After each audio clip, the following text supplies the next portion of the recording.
Décision prise par le comité interministériel de suivi du Covid pour faire face aux variants Omicron. Analyse de cette décision dans un instant avec le professeur Azdin Ibrahimi. Et à ce propos, nous retrouvons en direct et en duplex de Kenitra le professeur Azdin Ibrahimi. Bonsoir et bienvenue. Vous êtes membre du comité national scientifique et technique du Covid-19. Alors, qu'est-ce qui, d'après vous, justifie une mesure aussi vaste face à ce fameux variant Omicron ?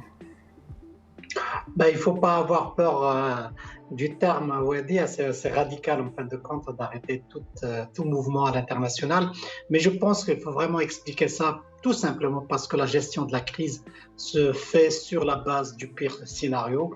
Et comme on a vraiment un variant qu'on ne connaît pas beaucoup de choses dessus, on va revenir sur ça, il fallait peut-être prendre une décision de ce type pour avoir le temps vraiment de regarder ce qui se passe à l'international et anticiper un petit peu les décisions à prendre par la suite. Et c'est pour cela que je pense que cette décision un petit peu radicale a été prise.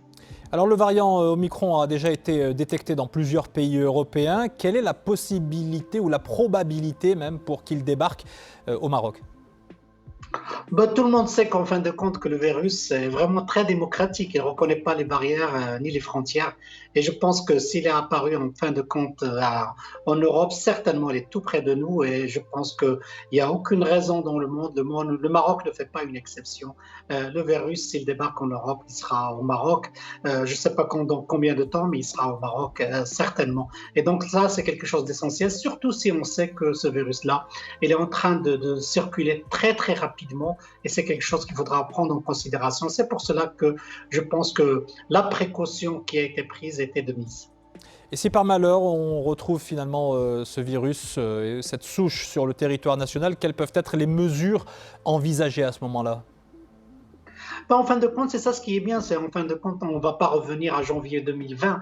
On est là, vraiment, on a une expérience, un savoir-faire à confronter ce virus. Et je pense que là, c'est le pacte qu'on a entre les citoyens et l'État. D'un côté, l'État va essayer de ce qu'il fait très très bien, en fin de compte, c'est de faire la veille génomique, c'est vraiment essayer de faire les restrictions à l'international. Du côté du citoyen, et ça, vraiment, il faut insister, les gestes barrières sont des gestes qui sont vraiment scientifiquement prouvés, qui font vraiment face à n'importe quel variant. La vaccination aussi.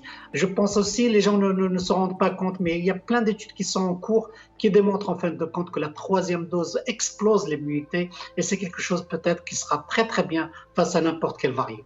Merci beaucoup, professeur Azdin Ibrahimi, pour toutes ces explications.